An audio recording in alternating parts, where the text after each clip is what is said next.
ஆச்சு.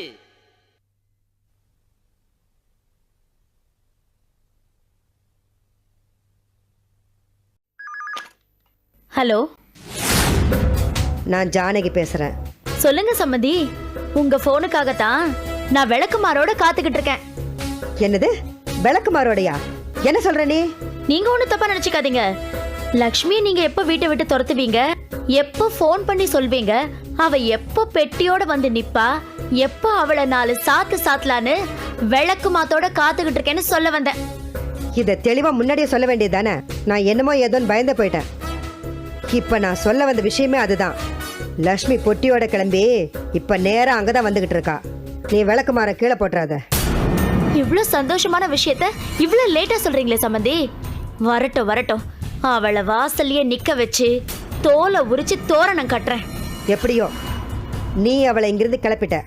மறுபடியும் அவ என் வீட்டுக்கு வராம நீ தான் பாத்துக்கணும். ஹலோ சம்மந்தி, நான் முன்னாடி பேசினது அவளை அங்கிருந்து கிளப்புற வரைக்கும் உள்ள டீலிங் தான். டோட்டலா அவ அங்க வராம இருக்கணும்னா நாம மேற்கொண்டு டீலிங் பேசணும். போனை வைங்க, முதல்ல வரப்போற என் நாத்தனார டீல் பண்ணிக்கிறேன்.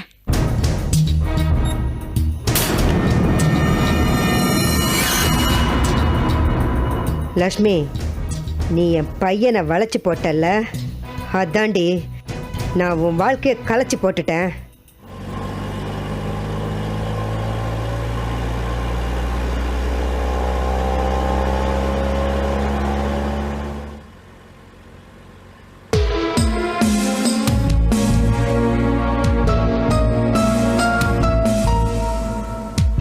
வாழ்க்கைக்கு எப்படி உத்தரவாதம் இல்லையோ அதே மாதிரி இங்க உறவுகளுக்கு உத்தரவாதம் இல்லை.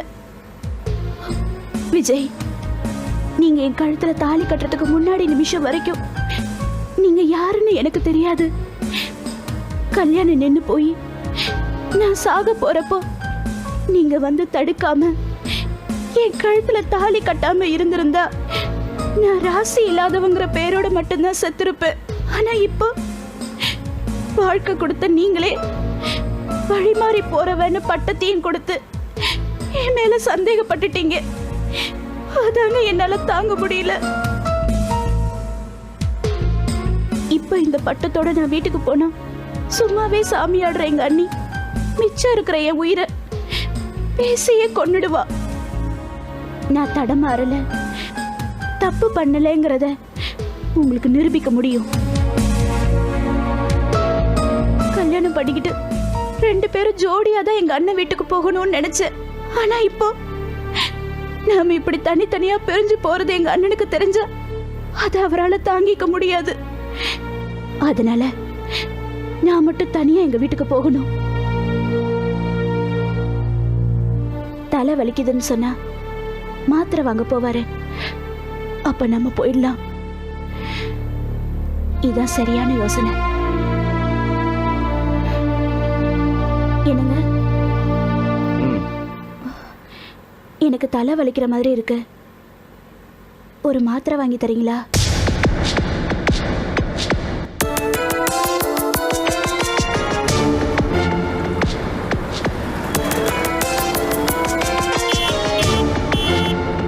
இங்கே இரு, நான் வாங்கிட்டு வரேன்.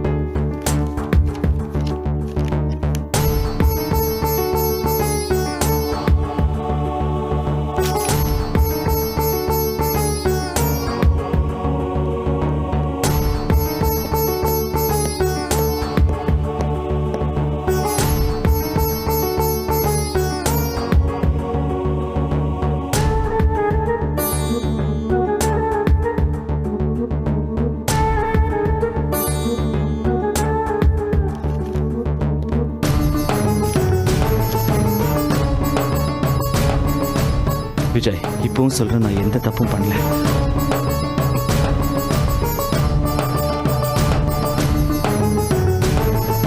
இந்த உண்மையை உணர்ந்து நீங்க என்ன தேடுறப்ப நான் நிச்சயமா உயிரோட இருக்க மாட்டேன்.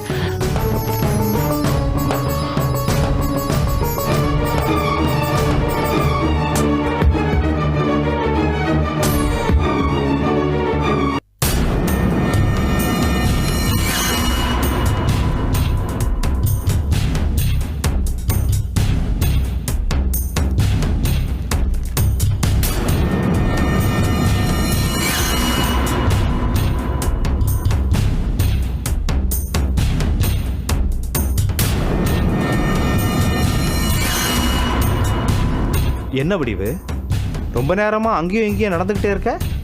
வெள்ள நிவாரண தொகை கிடைக்காத பாதிக்கப்பட்டவங்க மாதிரி என்ன விஷயம்?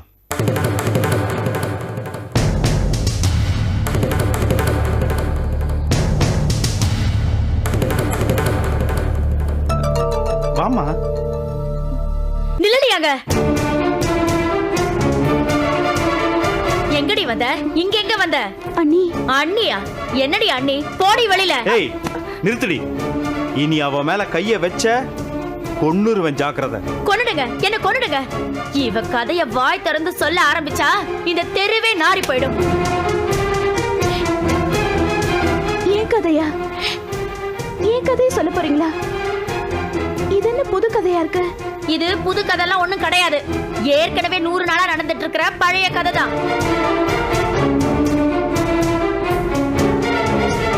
சொல்லுடி, யார் அந்த ராஜேஷ்?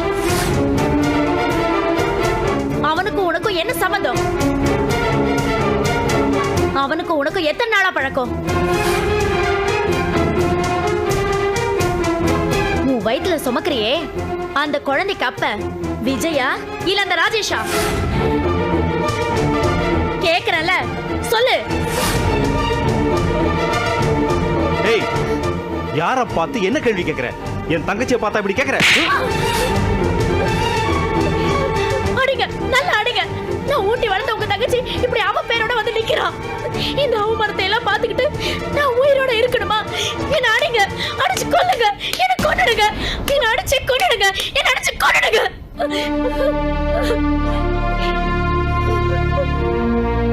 லக்ஷ்மி, இவ சொல்றதெல்லாம் உண்மையாமா? அண்ணா, நீங்களும் இது உண்மையா இருக்குது நம்புறீங்களா?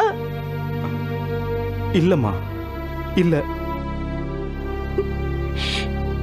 இல்லண்ணா, நீங்க சந்தேகப்படுறீங்க. எல்லாரும் சந்தேகப்படுற மாதிரி நீங்களும் என்ன சந்தேகப்படுறீங்க.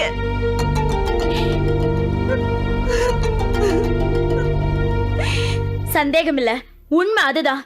உன் புருஷன் போன் பண்ணி எல்லா விஷயத்தையும் என்கிட்ட சொன்னாரு. சொல்லு, யார் அந்த ராஜேஷ்? சொல்லுடி. அவ யாருன்னே எனக்கு தெரியாது. அவனுக்கும் எனக்கும் எந்த சம்பந்தமும் இல்ல. ஒருத்தர் 4 தடவை வழியில பார்த்து பேசினா அவனுக்கும் எனக்கு தொடர்பு இருக்குன்னு அர்த்தமா? இல்லன்னா இல்லன்னு சொல்லி உன் புருஷன் கிட்ட நிரூபிக்க வேண்டியதானே? சொன்னனே, ஆனா அவரு நம்பல. நம்பலன்னா அது உண்மைன்னு தானே அர்த்தம்? இல்ல, இது உண்மை இல்ல, இது உண்மை இல்ல.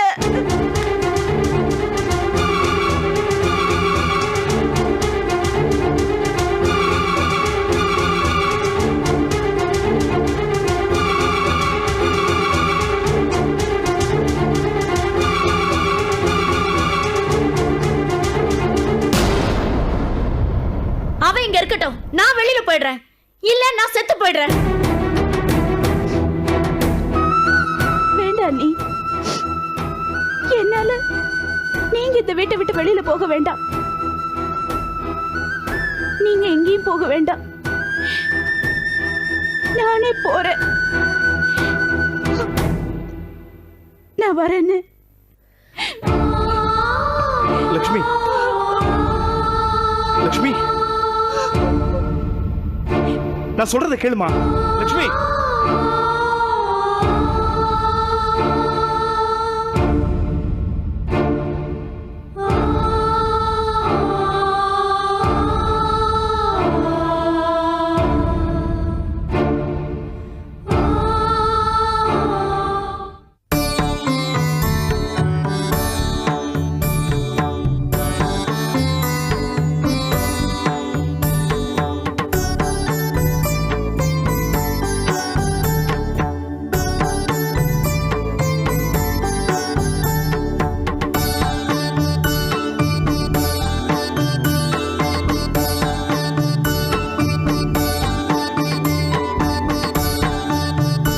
ஐயா, எந்த சம்பந்தம் வேண்டாம்னு உங்க பொண்ணு கழுத்துல கிடந்த தாலியை அறுத்து எறிஞ்சிங்களோ அதே கையால இந்த சம்பந்தம் நல்லபடியா வாழணும்னு தாலி எடுத்து கொடுங்க ஐயா.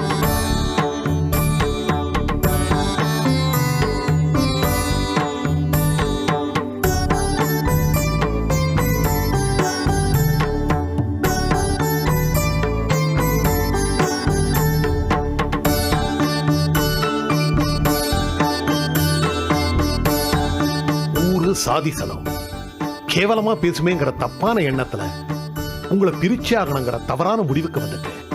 நல்ல வேளை என்னோட வரட்டு கௌரவமும் குலப்பெருமையும் என் பொண்ணோட வாழ்க்கையை நாசமாக்குறதுக்கு முன்னாடியே முழிச்சுக்கிட்டேன்.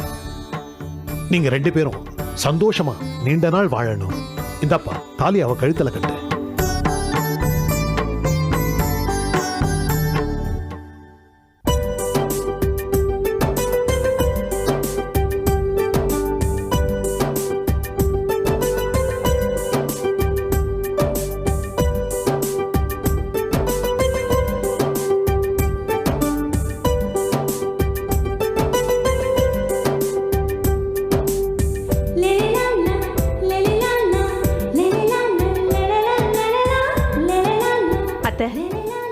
நல்ல நேரம் முடியறதுக்குள்ள அபிராமிட்ட நீங்க ஆசீர்வாதம் வாங்கிட்டீங்கன்னா நம்ம புறப்பட்டுடலாம். சரிம்மா. அம்மா, உங்களால் அவங்க 2 பேரும் ஒன்று சேர்ந்தாங்களோ இல்லை அவங்க 2 பேரும் ஒன்று சேர்ந்ததுனால நீங்கள் அவங்கக்கிட்ட ஆசீர்வாதம் வாங்குறீங்களோ அது எனக்கு தெரியாது. ஆனால் ஒரு நல்ல மருமகளை எங்களுக்கு தேடி கொடுத்துருக்கீங்க. உங்களால் ஒரு நல்ல குடும்பத்தில் எங்களுக்கு சம்பந்தம் கிடைச்சிருக்கு. அதுக்காக உங்களுக்கு நான் நன்றி கடன் பட்டிருக்கேன். அடடா, என்னய்யா பெரிய பெரிய வார்த்தையெல்லாம் பேசுறீங்க? இல்லைங்க, சம்பந்தி சொல்றது 100க்கு 100 உண்மை. நீங்க மாத்திரம் சரியான நேரத்துக்கு வந்து ஒரு நல்ல தீர்வை சொல்லாம இருந்திருந்தா இவங்க 2 பேரும் அவங்க இஷ்டத்துக்கோ இல்ல கேட்பார் பேச்சு கேட்டோ ஒரு தவறான முடிவுக்கு வந்திருப்பாங்க. நாங்களும் எங்க பிள்ளைங்களை இழந்திருப்போம். நாங்க 2 குடும்பமும் உங்களை மாறி மாறி அவமானப்படுத்தியும் எதையும் பொருட்படுத்தாம நல்ல மனசோட இவங்களை ஒண்ணு சேர்த்து வச்சிருக்கீங்க. ரொம்ப நன்றிங்க. அபிராமிய இப்படி எல்லாரும் முன்னாடியும் சுமங்கலி கோலத்துல நிறுத்தி அவகிட்ட நான் சுமங்கலி ஆசீர்வாதம் வாங்கணுங்கிற என்னுடைய நிர்பந்தம் மட்டும் இதை சாதிக்கலையா? வாழ்ந்தாலும் சரி செத்தாலும் சரி அதை 2 பேரும் சேர்ந்தே செய்வோங்கிற அவங்க ஒருத்தர் மேல ஒருத்தர் வச்சிருந்த அந்த உண்மையான அன்பு தான் அவங்கள ஒண்ணு சேர்த்து வச்சிருக்கு.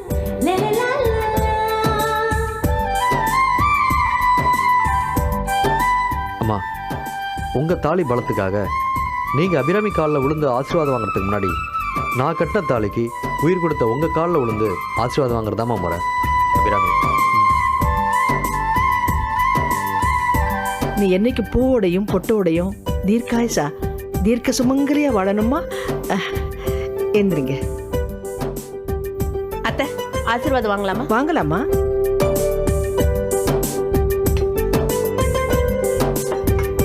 வாமா, நில்லு.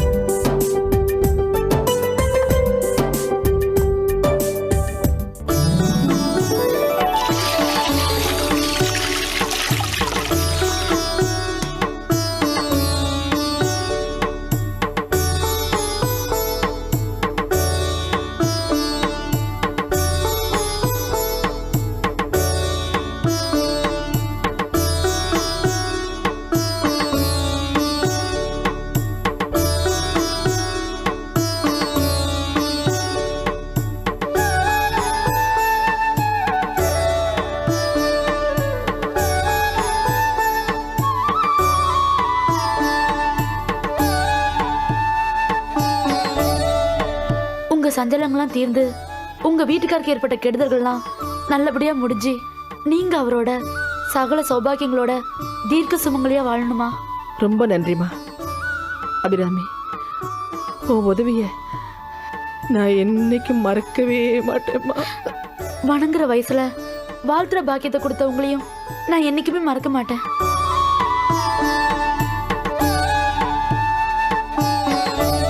அம்மா, எல்லாம் நல்லபடியா முடிஞ்சது. கிளம்பலாமாம்மா? கிளம்பலாப்பா. இருங்கம்மா, இருந்து சங்கீதா கல்யாணத்தையும் பார்த்துட்டு அப்புறம் போலாமா? நாங்க எங்க இருந்தாலும் எங்களுடைய வாழ்த்துக்கள் சங்கீதாவுக்கு வந்து சேரும். எங்களை பத்தி கவலைப்படாதீங்க. நாங்க 3வது சுமங்கலை தேடி போறோம். வரட்டுமா? வாங்க. வரங்கய்யா. வரங்க. வரங்கம்மா. வரம்மா, வாங்க.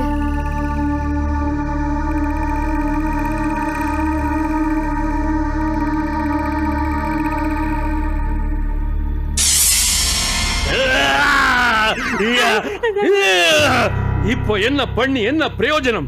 அந்த ஆயிஷா இந்த சுமங்கலி கிட்ட கூட ஆசீர்வாதத்தை வாங்கிட்டாளுடா. பிரிச்சு வச்சா பிரச்சனை முடிஞ்சதுன்னு அபி கணபதியை பிரிச்சு வச்சீங்க. காதல் கத்திரிக்காயின்னு அந்த 2 கமநாட்டிங்களும் ஒண்ணு சேர்ந்து நமக்கு கல்தா கொடுத்துருச்சு. குருவே, உண்மையிலேயே இதுங்க 2ஐயும் நாம குளத்துல மூழ்கடிச்சு கொண்டு இருக்கணும். இப்படி ஏமாந்து விட்டது நமக்கே வினையாகி போச்சு. அம்பு தானா பாயாதுன்னு இவங்களை கொஞ்சம் லூஸ்ல விட்டேன்டா. அது எனக்கே தெரியாம வில்லுல மாட்டி என் நெஞ்சில பாஞ்செடுத்துடா. குருவே, இதுக்கெல்லாம் காரணம் அந்த முட்டைக்கண்ணா மூசாதான். இத்தனை நாளாயும் உங்களால அவனை ஒரு வழி பண்ண முடியல.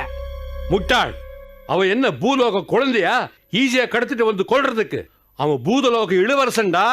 சரியாத பிளான் இல்லாம மூசாவே அவ்வளவு சுலபமா நெருங்கிட முடியாது. என்ன நெருங்க முடியாது? அவன் அடிக்கடி வந்து நம்மள நெத்தி அடி அடிச்சிட்டு போறான். ஆனா நம்மால அவனை நெருங்க முடியாதா? இத பாருங்க குருவே, சுவடிகள் விஷயத்திலேயே நமக்கு சூனியமாகி போச்சு. சுமங்கலி விஷயத்திலேயே நாம சும்மா விட்டுட்டா அவன் அலாவுதீனை விடுவிச்சு நம்மள அசைய முடியாத அளவுக்கு ஆப்படிச்சிருவான். சொல்லிட்டேன், விட மாட்டேன். இது அவங்களுக்கு கடைசி சுமங்கலி. இந்த தடவை அவங்க எப்படி ஆசீர்வாதம் வாங்க போறாங்கன்னு நானும் பாக்குறேன். அதான் நாம அடிக்கடி மந்தர் நீர்ல பாக்குறோமே. டேய் மடியா, நான் மடையன்தான். நீங்களாவது மூசாவை ஜெயிச்சு அறிவாளி பலசாலின்னு நிரூபிங்க குருவே. நிரூபிக்கத்தாண்டாம் போறேன். எங்க போய் நிரூபிக்க போறீங்க? வாங்க போய் பட்லி கிட்ட யோசனை கேட்கலாம். தோத்து போன இந்த முகத்தை வச்சுக்கிட்டு எப்படி பட்லி முன்னாடி நிப்பேன்? முன்னாடி போய் நிக்க வேணாம், பின்னாடி போய் நில்லுங்க. ஏ அறிவிலி, என்ன கொஞ்சம் யோசிக்க விடு. நீ எங்கேயாவது போய் தொலைடா. சரிங்க குருவே, நீங்க யோசிங்க. தனியா விட்டா மட்டும் அப்படியே யோசிச்சு ஜெயிக்கிற மாதிரி தான். டேய் என்னடா போறீங்க? ஒண்ணு இல்ல, நீங்க ஜெயிக்கணும்னு சாமி கிட்ட வேண்டிக்கிட்டேன்.